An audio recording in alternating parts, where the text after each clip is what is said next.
Coming up on tonight's episode of Faith versus Culture, culture's push to normalize sin. We'll have a great conversation with Josh Broome coming up next. To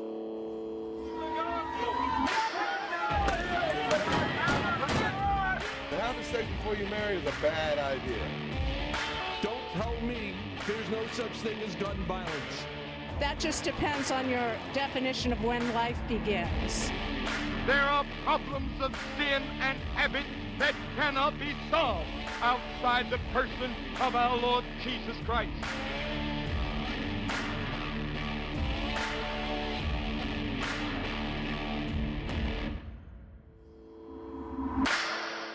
Well, hello and welcome to this episode of Faith versus Culture right here on the CBN News Channel. My name is Dan Andros. I'm the managing editor of CBN's FaithWire.com. With me, as always, Billy Hallowell, also of CBN's FaithWire. Billy, what's going on? Doing well. How you doing? Good. Important topic today. As you know, on this show, for those of you who watch regularly, we often discuss that intersection of faith and culture, where culture's influence is sort of permeating and seeping into the church.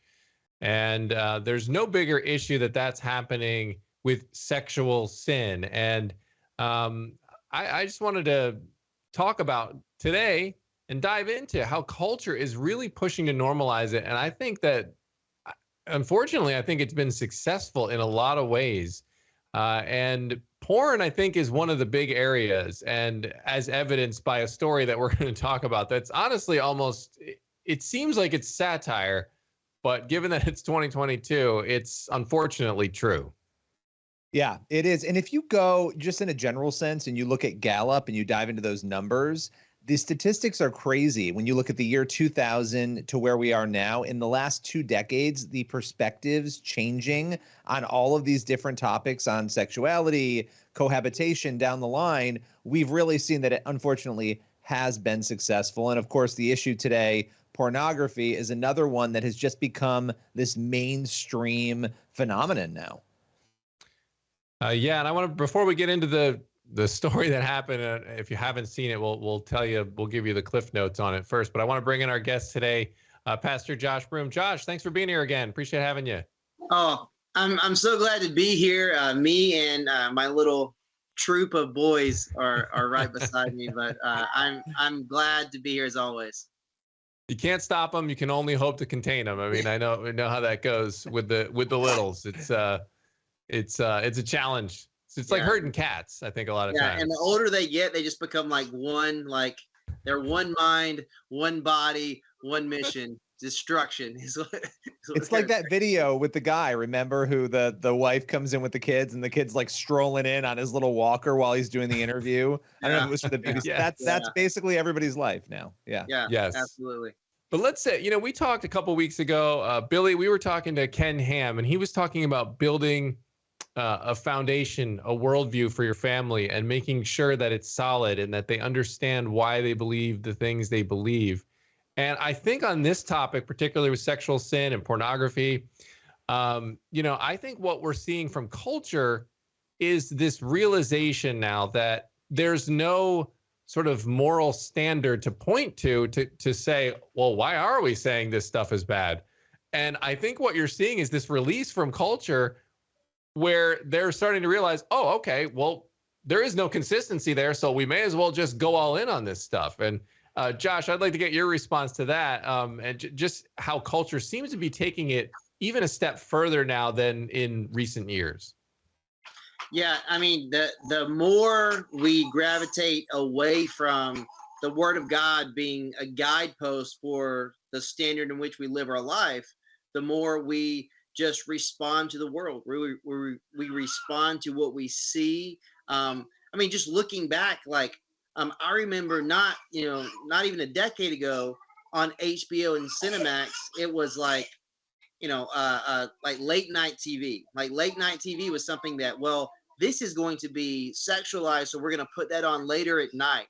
It was still there, but it was obviously something that was taboo or something that, shouldn't be viewed by the general audience. But now it's more normalized than ever, and it's making our way into college classes, which is just blowing my mind. Yeah, I mean, and when we look at this from a 30,000 foot view as Christians, the world right now, they're talking about pornography as though this is a normal thing. It's just something everybody does.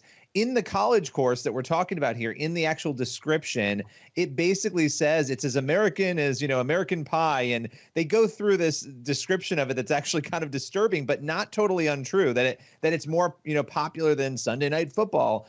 And so when we look at that as a church and as Christians, what is, from a 30,000 foot view, the most compelling argument against porn? Yeah, I mean, I would say if you asked anyone, regardless of their worldview, does each person have human dignity? So I think everyone would agree, yes. So what happens is when you consume and partake in pornography, you are relinquishing that human dignity, because all of a sudden you become a product and sex becomes a transaction. And I think most people would agree that, you could argue about should prostitution be legal, this or that, but do you have a greater value than selling yourself for sex? And the moment that we start to glamorize this, to normalize it, it's just a gateway for deeper and darker things. And I just want to mention real quick, because Billy, you mentioned the story. It's from Westminster College in Utah. And as you said, they say, quote, hardcore pornography is as American as apple pie and more popular than Sunday Night Football. Our approach to this billion-dollar industry is as both a cultural phenomena that reflects and reinforces sexual inequalities. We will watch pornographic films together and discuss the sexualization of race, class, gender as an experimental, radical art form. So, I mean, when I look at that, I just think I don't see the need to do this. Yeah. You could talk about those topics without having to watch it. To me, this reeks of just they're trying to normalize this sin. Yeah. I mean, to me, what I hear is you're going to try to shape this to say, hey, we're trying to cultivate critical thinking. Well, what in any other aspect, how, like, are you watching like someone get executed to know that like that shouldn't happen in a culture? It's so bizarre. It makes no sense whatsoever. And it's just trying to push an agenda so that, I don't know. I mean, I truly believe that we as Christians are under attack. And unless we truly hold on to that the Bible is inerrant and it's an infallible, that it's a moral standard that's not to be moved, if we don't believe that's true, then what is truth? Our feelings? Because that's a scary place to be. Well, yeah. I mean, and can you imagine paying to send your kid to school? To your point, Josh, it's like, come and take heroin class where you can use heroin or watch people use it. It's like, this is complete. I mean, it's completely insane. But I do think it really does kind of show where we are. And to your point, Josh, being under attack, I think for right now, everyone is sort of on the defensive in the Christian world. There's not much of an offensive going on because I think everybody is still processing being taken by surprise how far we went from certain issues kind of happening to where we are now. It's really only been a couple of years that this is all really ramped up. And so, I mean, should we feel convicted as a society and a culture? I mean, I know the answer to this, and I guess I'm not even going to ask that because we know the answer. We should feel convicted that we've allowed it to get this way. But what is the solution, as a country? How do we approach this in a way that erodes some of these wins that have been had on the other side? Yeah, I mean, for me, we have to stop being afraid to tell the truth. Because if you love someone, you'll tell them the truth. And, if I don't tell my children the stove is hot and they touch it and it gets burned, like now I'm playing catch up. Now I'm having to, take them and get that burn taken care of. And like, that's what we need to do. Like as a church, as a society, if we love people, we have to tell them the truth. And because we see sex and we see porn, literally every conversation I have with someone who's in ministry, like if they're not like in normal conversation with me on a consistent basis, they don't call porn, they whisper it when they say it. They're so afraid to talk about it.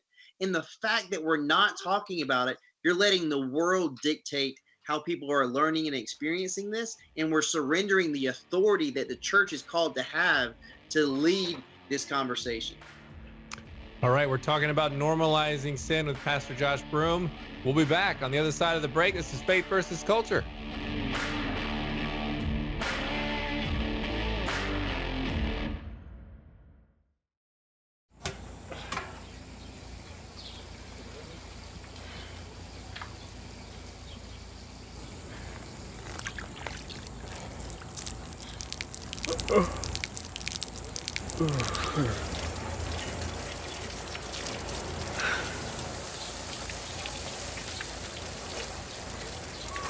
Life is better with a good night's sleep.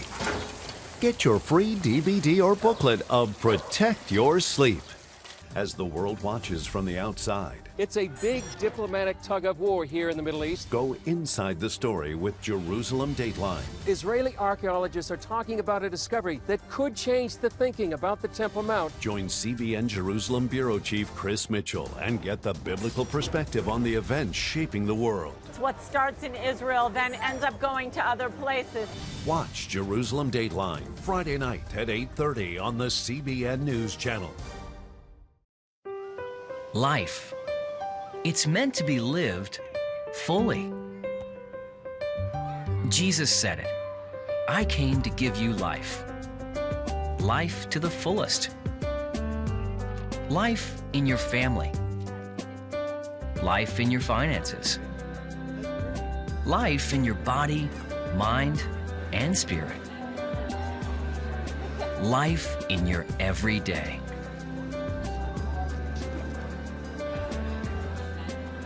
At CBN.com, we're taking what Jesus said seriously.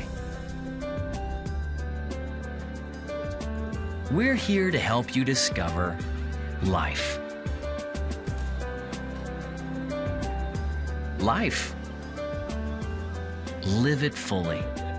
CBN.com.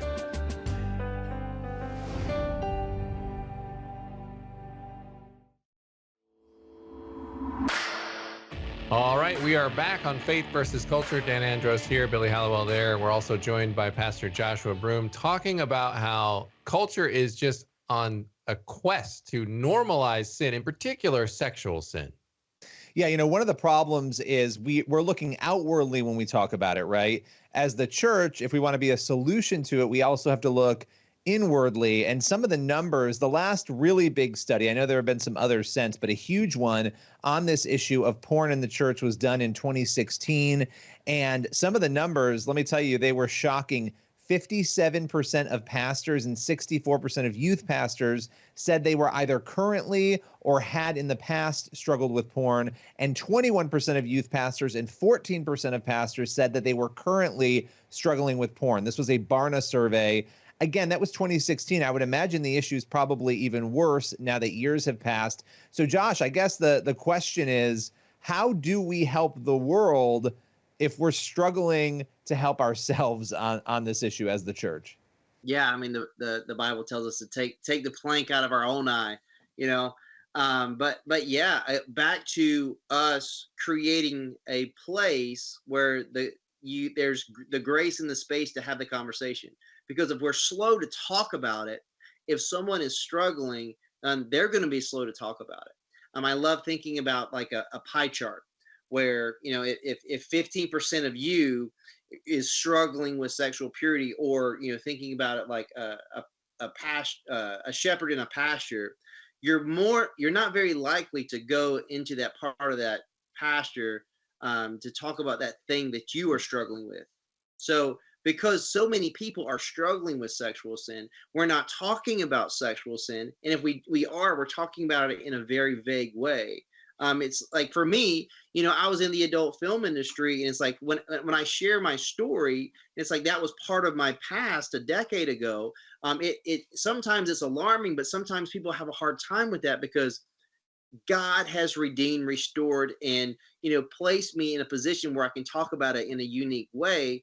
But at the same time, we have this legalistic culture where it's like, well, if you did that, you know, you're, you know, scarlet letter for life or something like that.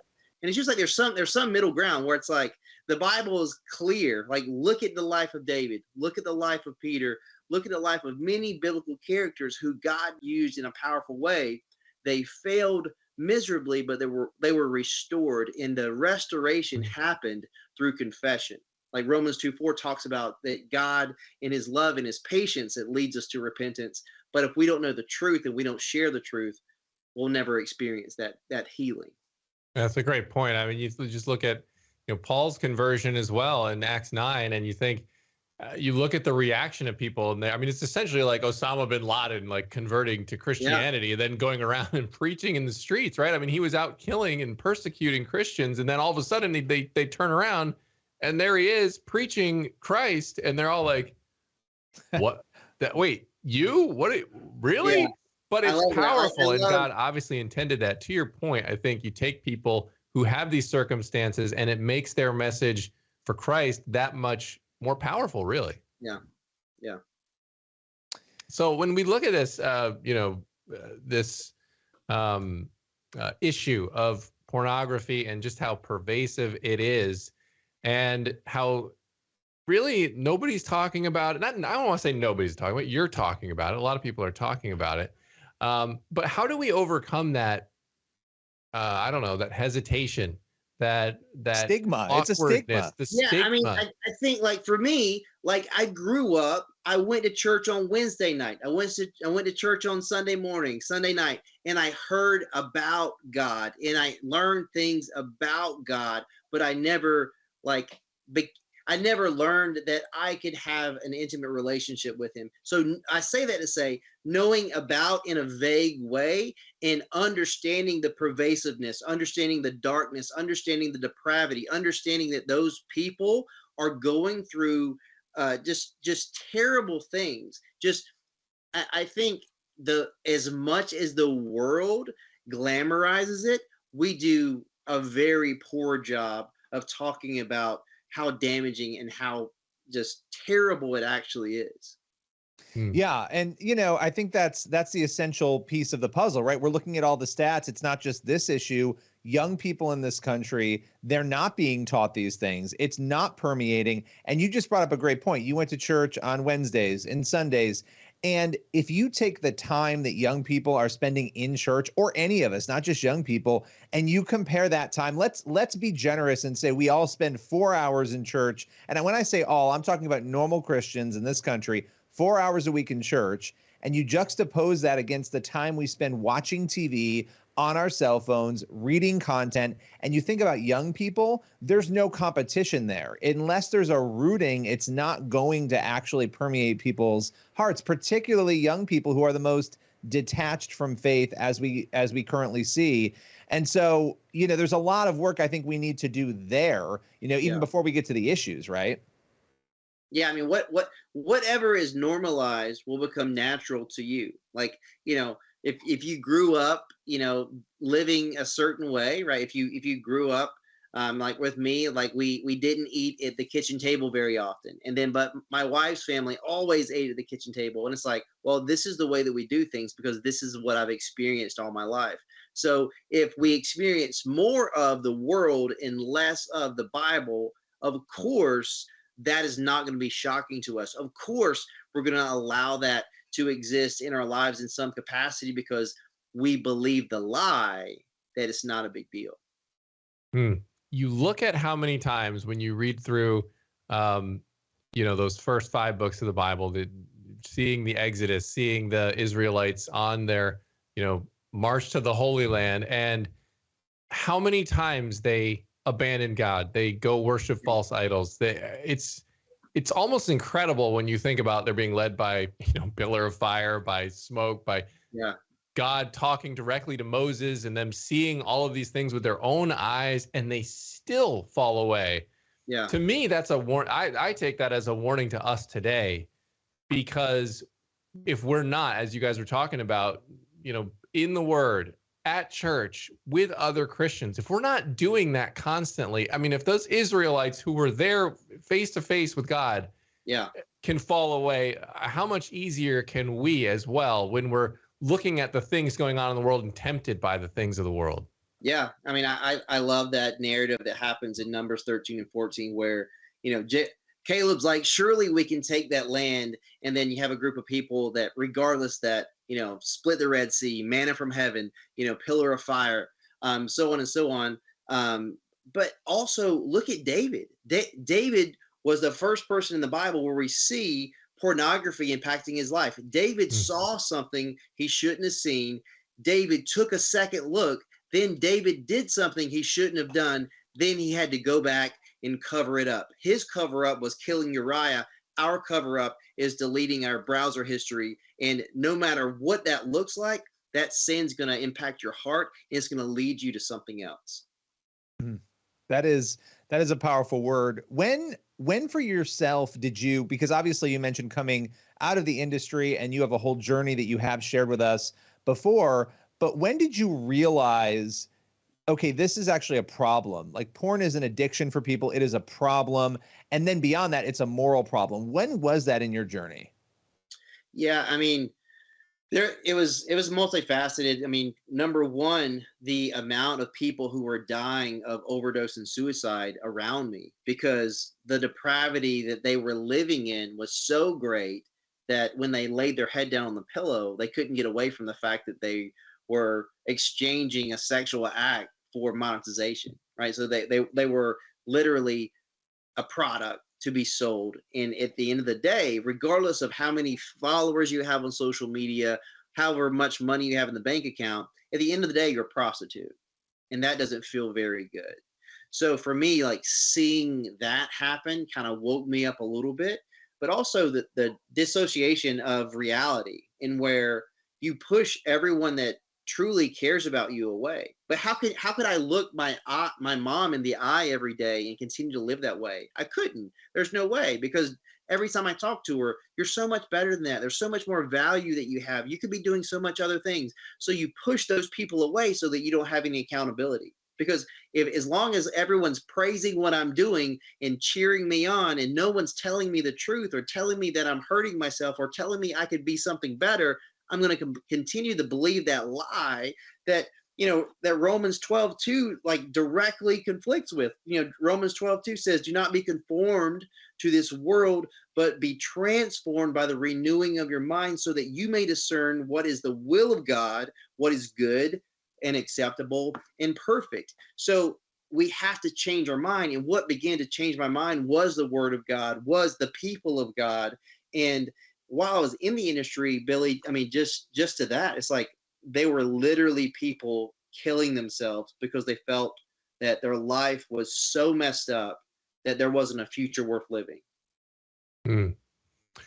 Well, Josh Broome, excellent stuff there for us to consider. I think for everybody watching at home, hopefully they take that as an encouragement to sort of evaluate the things that are going on in your life, particularly the sin going on in your life, and to really, as you said and quoted there in Romans 12:2, to really, have that renewing of your mind and fix your eyes on Christ and not all of these things of the world that drag us down. So, Josh, hey, I appreciate you stopping by again and spending a few minutes to talk. Absolutely. Glad to be here.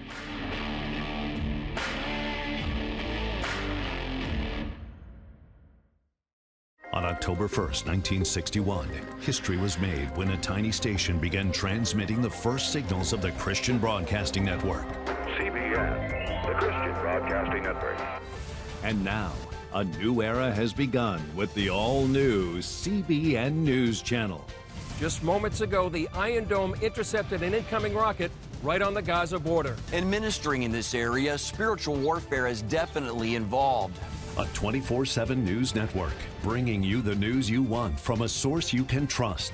In Kenya, 40% of the medical services are actually provided by these Christian hospitals. Let's talk about the economy. Believers here are joining together to win people to Jesus Christ. All your favorite shows now in one place. Go to cbnnewschannel.com to find out how to get the CBN News Channel on your TV all day, every day. CBN News.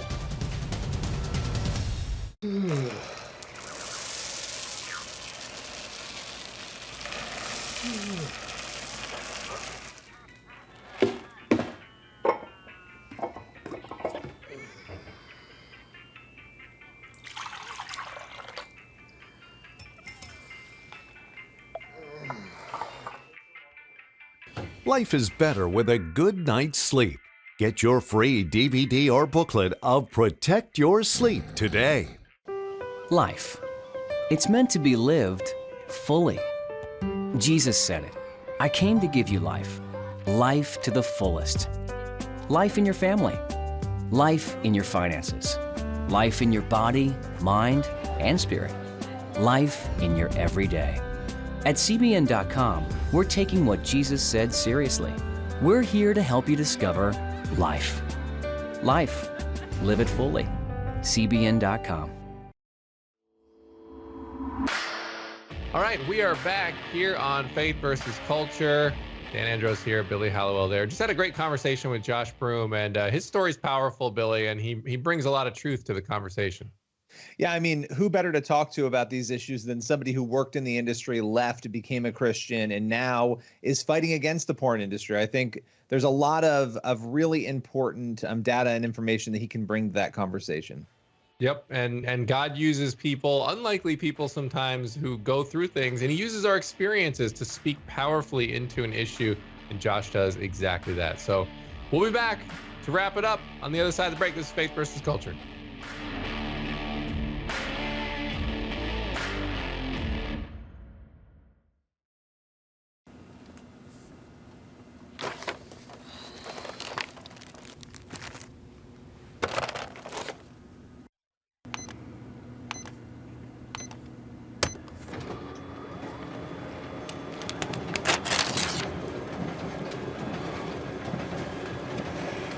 Life is better with a good night's sleep.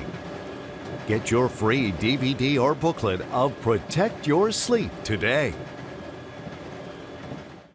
I'm Ephraim Graham, and this is Studio 5. Cruise with me as I discover the good things happening in the world of music, sports, television, and movies. The fact that Ryan Coogler was going to be directing the film, I knew that something special was going to happen. We'll chat with artists at the forefront of entertainment and explore the connection between popular culture and faith. I asked my pastor, I said, well, does that mean I'm supposed to be a preacher? He says, well, no, you already have a pulpit. Wednesday night at 8:30 on the CBN News Channel. Remember for a moment what it was like to be a child. You believed every story you were told. You saw a world full of endless possibilities. What stories will the world's orphaned and at-risk children believe? We believe the Bible tells the only story truly worth believing. We believe that every child should have the opportunity to dream, the chance to take challenges and turn them into possibilities, the chance to stand on the promises of God, to recognize their place in the greatest story ever told. They have their whole lives ahead of them. Theirs is a world of endless possibilities. They are looking for a story to believe. We will tell them that story. Will you join us?